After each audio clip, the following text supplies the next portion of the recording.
دعوے کو بچاؤں؟ غور و فکر کیا، ہائے میں اپنے اکابر کی قبروں پر لاکھوں سلام بھیجوں، اللہ ان کی قبروں کو نور سے بھر دے، جنہوں نے ہم سے پہلے اس قرآن اور حدیث اور دین پر ہونے والے ہر اشکال کا جواب دے دیا۔ مجھے اس اشکال کا جواب حجت الاسلام بانی دارم دیوبند مولانا قاسم نانوتوی صاحب کے نواسے قاری طیب صاحب حکیم الاسلام کے خطبات میں ملا۔ انہوں نے کہا دیکھو جواب سمجھنے سے پہلے ایک مسئلہ سمجھو ذرا، قرآن بھی ٹھیک کہہ رہا ہے کہ واقعتاً یہ قرآن اگر پہاڑ پہ نازل ہوتا، یہ قرآن کسی چٹان پہ نازل ہوتا، وہ پہاڑ ریزہ ریزہ ہو جاتا، وہ چٹان ریزہ ریزہ ہو جاتی۔ اور مولوی تو جو دعویٰ کر رہے ہیں کہ ہمارے چھوٹے چھوٹے بچوں کے دلوں میں یہ قرآن موجود ہے، وہ بھی اپنی جگہ ٹھیک۔ اشکال کو سمجھنے سے پہلے ایک قاعدہ سن لے، آج کی سائنس کہتی ہے کہ دیکھو ہماری ہڈیوں کے اوپر گوشت ہے، اس گوشت اور ہڈی کے بیچ میں ایک پتلی سی جھلی ہے، یہ جھلی اگر نہ ہوتی تو یہ ہڈیاں گوشت کو ادھیڑ کے رکھ دیتی۔ اگر یہ مثال بھی نہیں سمجھ آتی، ایک اور مثال سمجھ، سورج کی روشنی ہے، اگر سورج کو میں ڈائریکٹ دیکھوں، سورج کو کھلی آنکھوں سے اس کی روشنی کو دیکھوں تو میری آنکھیں چلیاج ہے، میں سورج کی روشنی کو برداشت نہیں کر سکتا، میں سورج کی روشنی کے سامنے آنکھیں کھول کے کھڑا نہیں ہو سکتا۔ لیکن سورج کی یہی روشنی جب چاند کے واسطے رات کو میرے سامنے آتی ہے، وہ روشنی ٹھنڈی ہوتی ہے، اس روشنی کو دیکھ بھی سکتا ہوں، اس کے سامنے آنکھیں کھول بھی سکتا ہوں۔ پتہ چلا ڈائریکٹ اگر بعض اوقات کوئی چیز آئے وہ برداشت نہیں ہو سکتی، کسی کے واسطے سے آئے تو وہ برداشت کی جا سکتی ہے۔ جب یہ بات سمجھ آ گئی، اب اشکال کو سمجھ، یہ قرآن کہتے اگر ہم کسی پہاڑ پہ نازل کرتے وہ ریزہ ریزہ ہو جاتا، وہاں کہتے ٹھیک ہے، اگر قرآن ڈائریکٹ پہاڑ پہ نازل ہوتا ریزہ ریزہ ہو جاتا، ایک بچے کے دل میں آیا، اس کا دل پھٹا کیوں نہیں؟ اس واسطے کہ اس بچے کے دل میں آنے سے پہلے اس قرآن کو محبوب مصطفیٰ صلی اللہ علیہ وسلم کے دل پر نازل کیا گیا۔ وہ دل جسے جبرائیل نے چیر کر آب کوثر سے پہلے دھویا، اس قرآن کو برداشت کرنے کے لیے اس دل کو تیار کیا۔ یہ قرآن پہلے اس دل پر آیا، اس دل سے اس دل کے واسطے سے اس بچے کے دل میں آیا۔ اگر یہ قرآن ڈائریکٹ اس بچے کے دل پر آتا شاید برداشت نہ کر سکتا، جس طرح سورج کی روشنی ڈائریکٹ تیری آنکھوں پہ پڑتی تو برداشت نہیں کر سکتا، چاند کے واسطے سے آتی ہے برداشت ہو جاتی ہے۔ یہ قرآن محمد رسول اللہ کے دل کے واسطے سے ہم تک پہنچا، برداشت ہو گیا، ڈائریکٹ آتا تو برداشت نہ ہو سکتا۔ بات سمجھ آ رہی کہ نہیں آ رہی؟ تو یہ وہ عظیم الشان کتاب ہے اور وہ عظمت اور رفعت والی کتاب ہے۔ اس قرآن دیکھیں، جب کوئی کتاب اور کوئی پیغام اعلیٰ ہوتا ہے، بڑے کا ہوتا ہے، تو اس کا حق بھی بڑا ہوتا ہے۔ ایک ہے میں کسی کو آرڈر دوں، اس کی حیثیت ہوگی، ایک ہے رئیس الجامع کسی کو آرڈر دے، اس کی کوئی حیثیت ہوگی، ایک ہے گورنر کسی کو آرڈر دے، ایک ہے پاکستان کا آئین، ہر ایک کی اپنی اپنی حیثیت ہے۔ اسی طرح قرآن، اس کے دو حقوق ہیں ہم پر، جس طرح ہر ہم سے اوپر والے آدمی کی بات کا کوئی نہ کوئی حق ہے، اس قرآن کے بھی دو حقوق ہم پر ہیں، اور انہی دو حقوق پر ہم نے عمل کرنا ہے۔ کتنے حقوق ہیں؟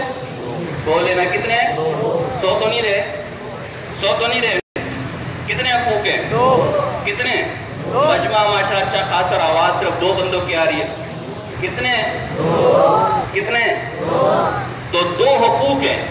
پہلی کہ وہ ایک صاحب بیچارے بھوکے تھے، تو ان سے کس نے پوچھا ہاں بھائی 2 اور 2 کتنے ہوتے ہیں؟ اس نے کہا 4 روٹیاں۔ تو ایسے نہ بھی کہ 2 پلیٹیں میرے ساتھ جلدی ختم کریں۔ تو 2 حقوق کتنے؟ قرآن کے کتنے حقوق ہیں؟ پہلا حق تلاوت، پہلا حق اس قرآن کا تلاوت ہے۔ آج بعض لوگ کہتے ہیں کہ جی یہ کیا رٹا رٹایا طوطے مینے کی طرح، ایسے لوگ نکلے، بلکہ باقاعدہ کتابوں میں لکھا ہوا، میں حیران ہوں کہ جی قرآن کی محض تلاوت سے کوئی فائدہ نہیں، الیاذ باللہ۔ سب سے پہلے اس کی تلاوت، اگر کوئی معنی نہیں سمجھتا تو محض تلاوت کا بھی ثواب ہے۔ حضور علیہ السلام کی حدیث ہے کہ قرآن کے ایک ایک حرف پر 10 نیکیاں، اور میں یہ نہیں کہتا کہ الف لام ایک حرف ہے، بلکہ الف ایک حرف، لام ایک حرف، میم ایک حرف۔ تو قرآن کے ایک ایک حرف پر 10 نیکیاں۔ سب سے پہلے اس کی تلاوت۔ آپ نے اگر دیکھا ہوگا قرآن میں منزلیں ہیں، یہ 7 منزلیں۔ پہلے زمانے میں ایسا ہوتا تھا کہ لوگ 7 دنوں میں قرآن ختم کرتے تھے۔ حضرت شیخ الاسلام مولانا مفتی محمد تقی عثمانی صاحب دامت فضل فرماتے ہیں کہ اگر آپ تاریخ پڑھیں تو اسلام کی جو پہلے کی تاریخ ہے، تاریخی کتب میں بات موجود ہے کہ پہلے مسلمانوں کے گھروں سے باقاعدہ قرآن کی تلاوت کی آوازیں آتی تھی، اتنے قرآن کا ذوق و شوق تھا۔ تو پہلے یہ ہوتا تھا کہ لوگوں نے ترتیب بنائی کہ 7 دنوں میں ہم قرآن ختم کریں گے تو منزلیں آ گئی. پھر تھوڑی کمزوری آئی تو پارے بن گئے 30 پارے جی 30 دنوں میں ختم کریں گے. پھر تھوڑی اور کمزوری آئی تو رکوع. تو سب سے پہلے حق اس کا کہ ہم اس کی تلاوت کریں چاہے جتنی بھی ہو, ایک رکوع ہو, چند آیتیں ہوں. آپ اگر بزرگان دین کے واقعات کو پڑھیں تو حیران کی. امام ہمارے یہاں بلکہ کراچی کا میں حوالہ آپ کو دیتا ہوں, یہ سٹی اسٹیشن کینٹ اسٹیشن کے امام تھے قاری شریف صاحب رحمہ اللہ. ان کے بارے میں مفتی اعظم پاکستان صاحب نے ہمیں فرمایا کہ ان کی کینٹ اسٹیشن میں مسجد تھی, سائیکل پر یہ جاتے تھے. تو سائیکل پر جاتے ہوئے بھی 1 پارہ اور آتے ہوئے بھی 1 پارہ, دن میں 10 پارے ختم کرتے تھے اور 3 دن میں پورا قرآن. امام ابو حنیفہ رحمہ اللہ کے بارے میں آتے ہیں کہ وہ 1 رات میں پورا قرآن ختم کر لیا کرتے تھے. ہم نے اساتذہ سے بھی سنا اور کتابوں میں پڑھا کہ یہ امام صاحب کی کرامت تھی, لیکن میں یہ سمجھتا ہوں کہ یہ شاید ان کی کرامت نہ تھی بلکہ عادت تھی. اس کی وجہ یہ کہ آپ حضرت ایک ساتھی نے مجھے بتایا کہ میں جب عمرے پہ گیا تو وہاں میں نے کتابوں میں پڑھا ہوا تھا کہ ہمارے بزرگوں نے 3 دن میں قرآن ختم کیا, 3 دن میں قرآن ختم کیا. میں بھی ذرا ٹرائی کرتا ہوں کہ 3 دن میں, وہ حافظ نہیں تھا کہ 3 دن میں قرآن ختم ہوتا ہے کہ نہیں ہوتا. تو میں نے ترتیب بنائی کہ جی 1 پارہ فجر کی نماز سے پہلے, 1 پارہ فجر کے بعد, 1 پارہ ظہر سے پہلے, 1 پارہ ظہر کے بعد. اس طرح کرتے کرتے کا مجھے پتہ بھی نہیں چلا اور میں نے 3 دن کے اندر قرآن ختم کر دیا. ساتھ میں دیگر بھی اپنے کام کرتا تھا, کوئی وقت ہی نہیں. تو جب ایک غیر حافظ اتنی آسانی سے 3 دن میں قرآن ختم کر سکتے تو حافظ میں تو کوئی مسئلہ نہیں. ہمارا ایک ساتھی ہے, اس نے مجھے آج بھی میسج کیا کہ جی ہم نے 2 رکعتوں میں 1 رکعت میں قرآن ختم کرنے کا فیصلہ کیا, تو کل 1 رکعت میں 20 پارے ہم نے پڑھے اور آج 10 پارے پڑھے. تو اس لیے قرآن کی جتنی آپ کی طاقت ہے, زینوا منازلکم بالصلاۃ وقراءۃ القرآن. لوگوں اپنے گھروں کو مزین کرو, گھروں کو آباد کرو نماز سے. نماز کیا؟ نفلی نماز.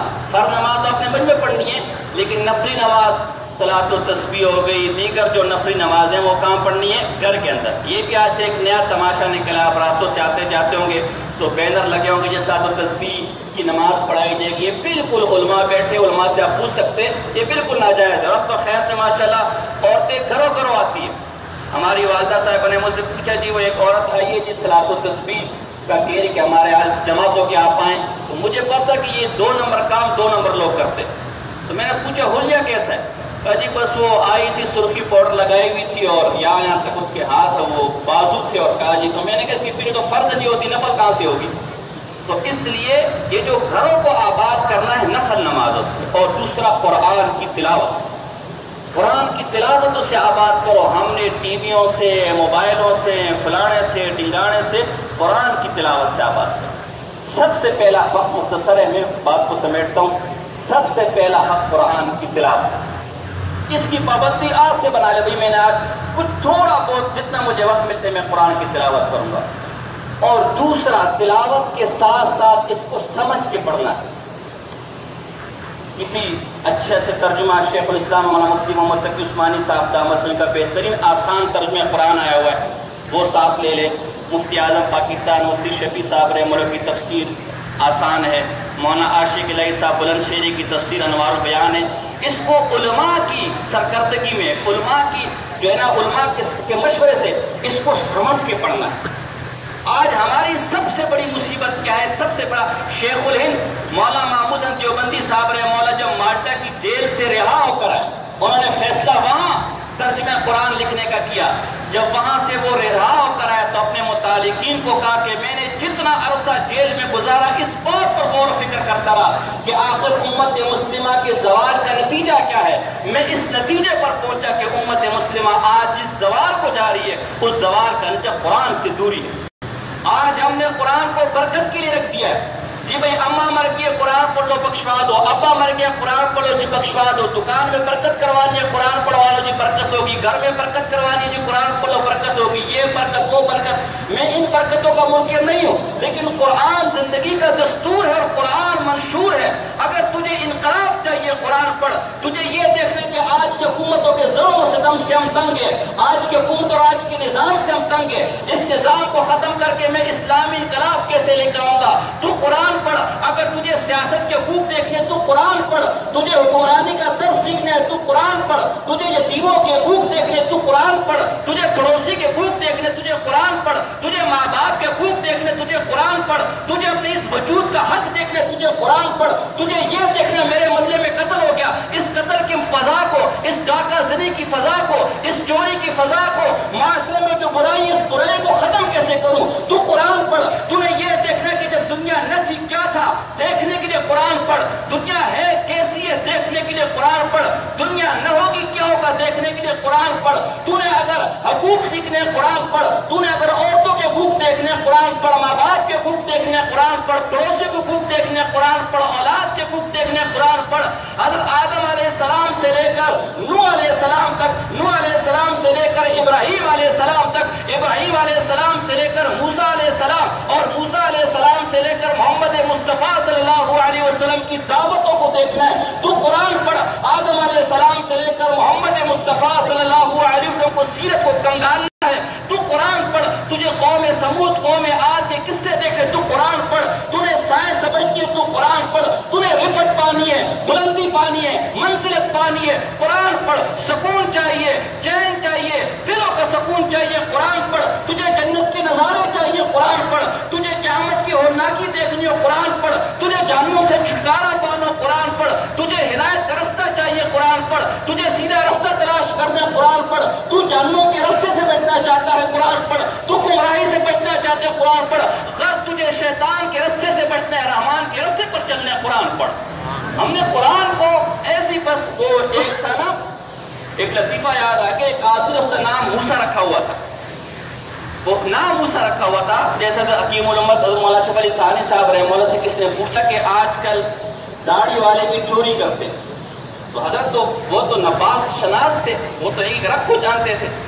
میں فرمایا نہیں, داڑھی والی چوری نہیں کرتے, چوروں نے داڑھی رکھ لی. تو وہ ایک آدمی نے بھی جو ہے وہ نام موسیٰ رکھا ہوا تھا. اب کہیں سے وہ چوری کر کے آ گیا. اب بغل میں وہ چوری کا سامان رکھا ہوا ہے اور ایک امام صاحب کے پیچھے نماز کے لیے کھڑا ہو گیا. تو امام صاحب نے بیان کی آیت پڑھی, وما تلک بیمینک یا موسیٰ, اے موسیٰ تیرے دائیں ہاتھ میں کیا ہے.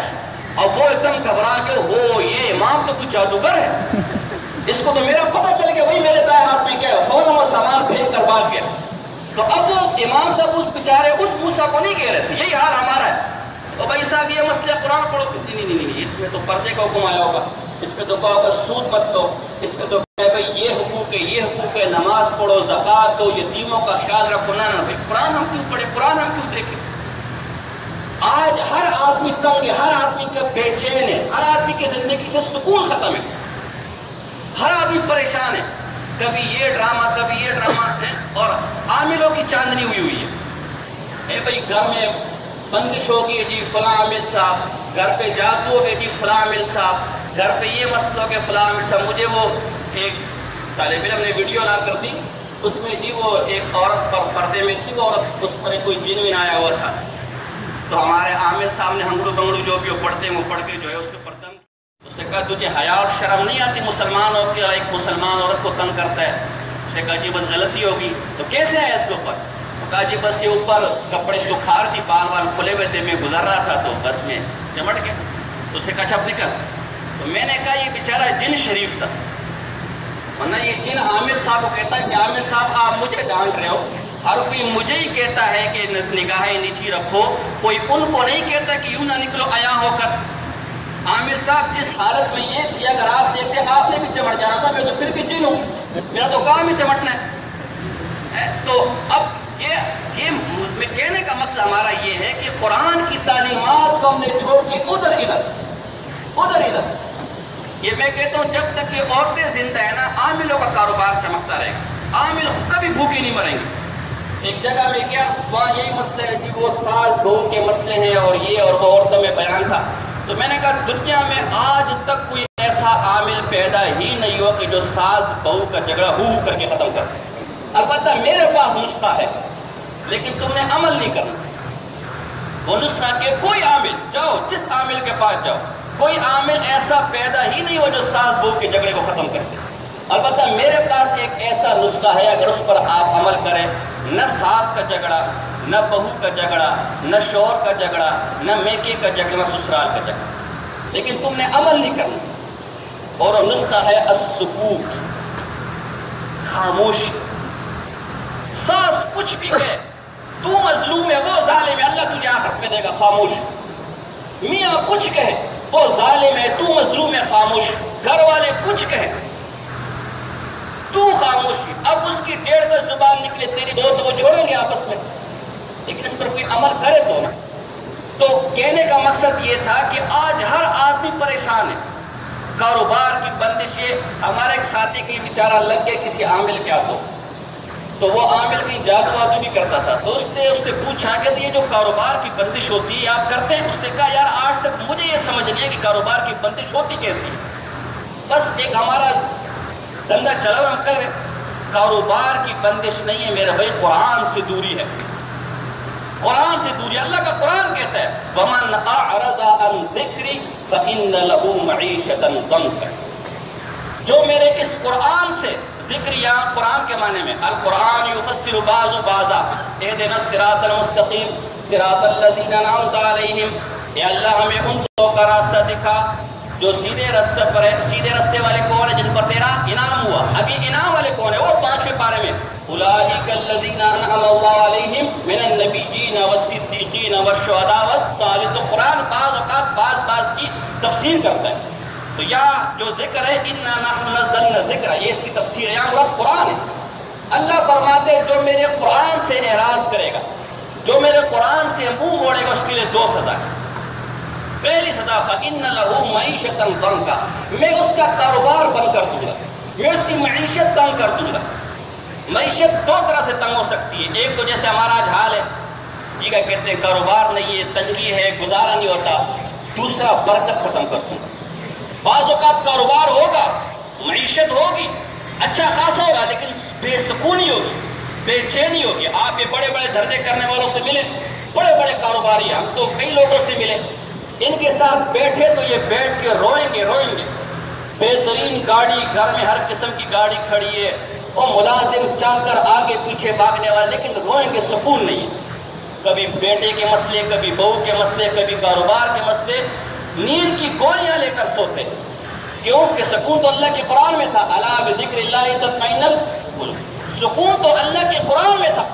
اس سکون سے تو نے منہ موڑ لیا تو پھر سکون تو تیرے پاس نہیں آنا. اس لیے قصہ مختصر میرے بھائیوں دوستوں بزرگوں, وقت بہت ہے, وقت کافی گزر گیا. 2 مختصر باتیں میں نے آپ سے کہی تھی کہ ایک تو قرآن کی تلاوت کی پابندی, اور دوسری تلاوت کے بھی فائدے اور اس پر عمل کے تو فائدے ہی فائدے. میں یہاں ایک واقعہ مجھے یاد آ گیا. ویسے یہ واقعہ ہے, یہ صرف انذار اور تبشیر کے لیے, یہ کوئی دلیل نہیں ہوتا واقعات. دلیل قرآن اور حدیث ہے. جیسے مثال کے طور پر آپ بھی کسی جگہ میں کام کرتے ہیں نا, تو وہاں کوئی افسر آپ کو کہتے ہیں جی آپ کی ترقی ہونے والی ہے یا آپ کو نوکری ملنے والی ہے, تو وہ خوش ہو جاتا کہ نہیں ہو جاتا.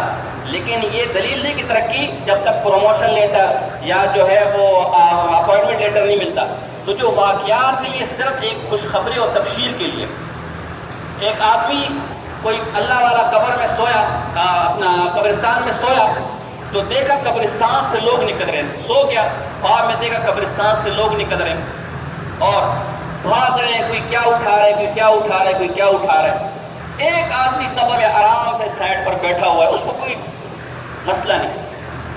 تو وہ اس کے پاس گیا, بھائی صاحب آپ یہاں بالکل آرام سے بیٹھے ہیں, باقی کوئی دوڑ رہے, کوئی کیا اٹھا رہے, کوئی آپ کو کیا ان کھانے پینے کی جو بھی چیزیں کی ضرورت نہیں. اس نے کہا بھائی بات یہ ہے, یہ جو کھانے پینے کی چیزیں آپ دیکھ رہے ہیں یہ دراصل دنیا والوں کا اِصال ثواب ہے جو اس وقت ہمارے پاس پہنچتا ہے.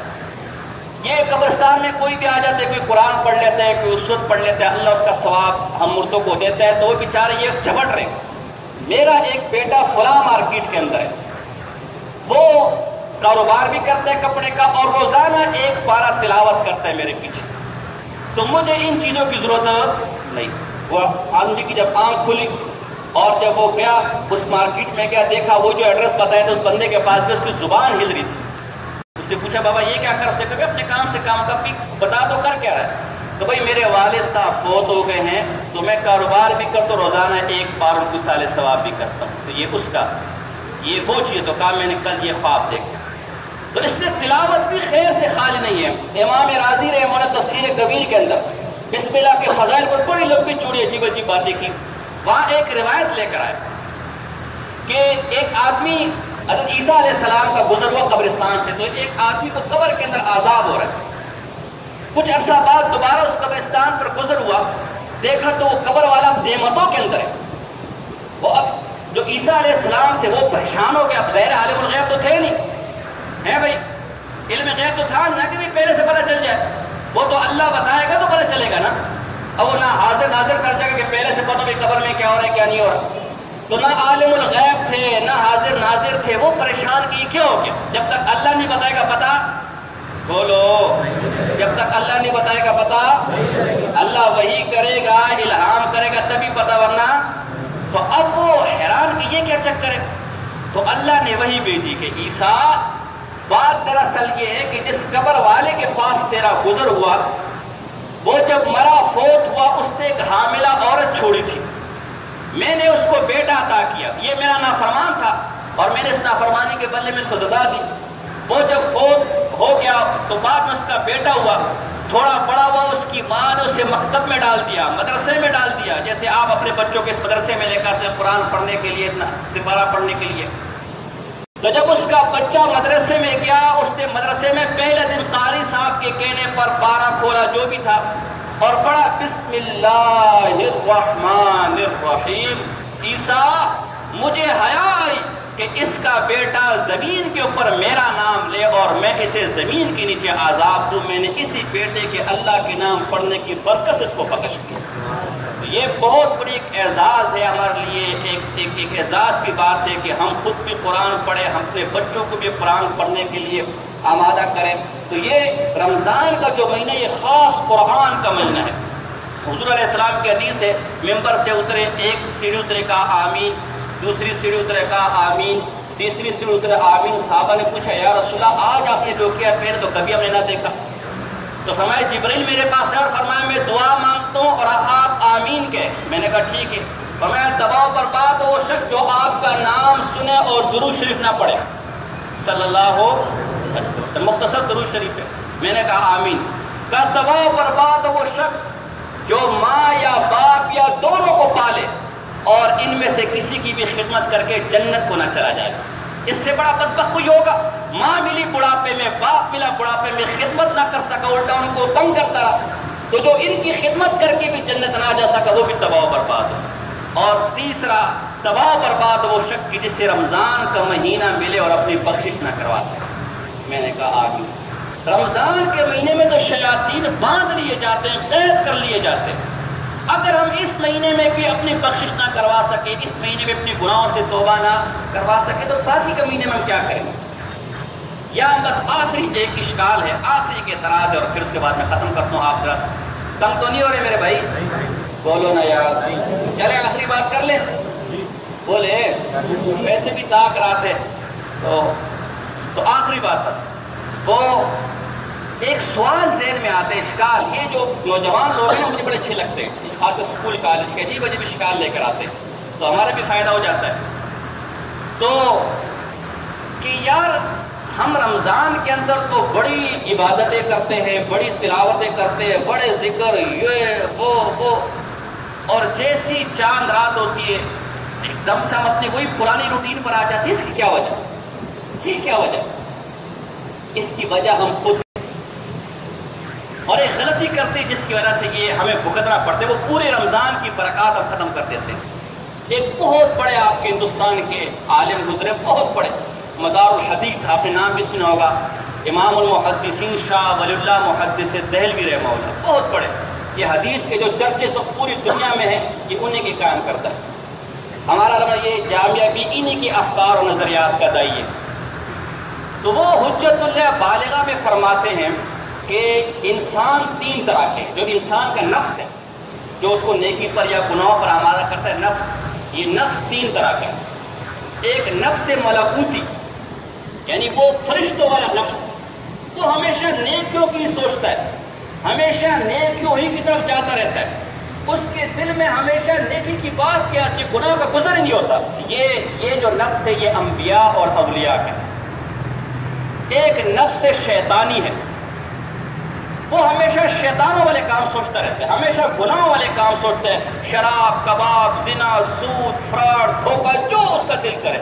جیسے فرعون ہو گیا، حامان ہو گیا، ابو جہل ہو گیا، آج کل کے زمانے میں میں نام نہیں لیتا، بہت سے ہوں گے. تو ان کا کام ہمیشہ شیطانی کام، اور ایک نفس ان دونوں کے درمیان ہے. ملکوتی بھی ہے من وجہ ایک اعتبار سے، اور ایک اعتبار سے شیطانی بھی ہے. یہ جو نفس ہے یہ ہم عام لوگ کا نفس ہے. اس کو اگر آپ نیکی پر لگائیں گے تو نیکی کرتا جائے گا، برائی پہ لگائیں گے تو برائی کرتا جائے گا. اب ہوتا ہے کہ اس کو مثال سے سمجھو. آپ میں سے اگر ساتھیوں نے مزدوریاں کی ہوں گی تو آپ بھی جب مزدوری کرتا ہے پہلے پھر اس کو تکلیف ہوتی ہے، یا مزدوروں سے آپ پوچھنا پہلے جب شروع کرتے پڑا وہ بیچاروں کا سانس پھولتا ہے، پسینہ، تکلیف ہوتی ہے. لیکن مزدوری کرتے کرتے جب جسم گرم ہو جاتا ہے، جسم میں گرماہٹ آ جاتی ہے، پھر وہ تیز دبا دبتے، پھر وہ لگے ہوتے ہیں، چاہے بلڈنگ گراؤ چاہے کھڈے کرو، کو ہوش ہی نہیں، بس آپ بولتے جو ہم کرتے جائیں گے. لیکن جیسے وہ تھوڑی دیر آرام کے لیے بیٹھیں گے جسم پھر ٹھنڈا، اب ان سے دوبارہ کام ہو. یہی مثال ہمارے نفس کی. ہم نے رمضان میں عبادات کی، جسم گرم ہو گیا، نفس گرم ہو گیا، عبادات کے لیے آمادہ ہو گیا. جیسی چاند رات ہوئی کوئی اس بازار بھاگا، کوئی اس بازار بھاگا، کوئی اس بازار بھاگا. وہ گرمائش جو دین کی تھی، جو عبادات کی، سارے پھر گناہوں سے بھر. جیسے لوہا ہے نا، لوہے کو جب مروڑنا ہو تو پہلے گرم کرتے پھر ہتھوڑا لگاتے ہیں. ٹھنڈے لوہے پہ کبھی ہتھوڑا لگے گا؟ تو جسم جب گرم تھا، جب انعام لینے کی باری آئی، اب آپ میں سے میں جو اہل علم ہے ان سے نہیں، عجیب بات ہے، آپ سے میں پوچھتا ہوں، آپ میں سے کتنے لوگوں کو پتہ ہے کہ لیلۃ الجائزہ ایک رات ہے؟ جس کو پتہ ہے وہ ہاتھ کھڑا کرتا ہے. ماشاءاللہ، کیا آپ کو پتہ ہے؟ جیسے لیلۃ القدر بھی ایک رات ہے نا، لیلۃ القدر، ایسی لیلۃ الجائزہ بھی ایک رات ہے. ابن ماجہ کی حدیث ہے کہ من قام لیلۃ العیدین لم یمت قلبہ یوم تموت القلوب. یہ لیلۃ الجائزہ انعام کی رات، عید کی رات ہے، چاند رات ہے. ہمیں تو پتہ ہے کہ لیلۃ القدر میں کھڑے ہو کر عبادت کرنی ہے، نماز پڑھنا ہے، تلاوتیں کرنی ہے، شب قدر کی رات ہے. اسی طرح کی ایک رات عیدین کی رات ہے. فرمایا جو اس عیدوں کی رات میں اللہ کی بارگاہ میں کھڑا ہوا، عبادتیں کرتا رہا، اس کا دل اللہ اس دن نہیں مردہ کرے گا جس دن کی اورناکی سے دل مردہ ہو جائیں گے. یعنی قیامت کا دن، قیامت کی اورناکی سے دل پھٹ جائیں گے. اللہ اس ایک رات میں قیام کرنے کی برکت سے اس دن اس کے دل کو تسلی اور تشفی بخشے گا. اور ترغیب و ترہیب بیہقی فرماتے ہیں کہ 5 روایت لے کر آتے ہیں، 5 راتیں ایسی ہیں، 5 راتیں، یوم ترویہ، یوم النحر اور یوم عرفہ، اور اس میں سے 2 راتیں یہ عید کی، عید الاضحیٰ، عید الفطر. یہ 5 راتیں ایسی ہیں کہ جو ان راتوں کے اندر قیام کرتا ہے، جاگتا ہے، اللہ کو یاد کرتا ہے، اللہ اس کے لیے جنت لکھ دیتے. اور ہمارا کیا حال ہے؟ ہم یہاں فلموں کے اندر، ڈراموں کے اندر، تماشوں کے اندر یہ وہ پورا 10 دن اعتکاف کرتے رہے، یہاں سے جاتے ڈائریکٹ نئے کی دکان میں چھلانگ لگائیں گے، بھائی وہ بھی چھیلتے یہ بھی چھیلتے، تو پھر وہ برکات تھی وہ تو گئی نا ساری. تو اس لیے قصہ مختصر، بس اس خاص مہینے کے اندر اللہ کی طرف رجوع کریں، توبہ کرے، اپنے گناہوں کی بخشش مانگے، اور چاند رات آئے گی اس کو بھی لیلۃ القدر کی طرح سمجھ کے اس کے اندر جاگنے، جتنی دیر ہو سکے عبادات کرنی ہے. آپ میں سے اکثر جوان ہیں، توبہ کر دندر جوانی شیوائے پیغمبری است، وقت پیری گرگ ظالمی شوت پرہیزگار. بھئی جوانی میں توبہ کرنا یہ تو انبیاء کا شیوا ہے، بڑھاپے میں تو بھیڑیا بھی آجی ثناء اللہ ہو جاتا ہے. جو بھیڑیا بھی چل کے دان گر جائے تو بھی کہتے نہیں یار بکریاں بیچاری میں کیا مارو، ظلم میں چھوڑو یار، تو تیرے دان گر گئے. تو بڑھاپے میں تو ویسی نہ بیوی پوچھتی ہے نہ گھر والے پوچھتے ہیں، سمجھ نہ جائے تو کہاں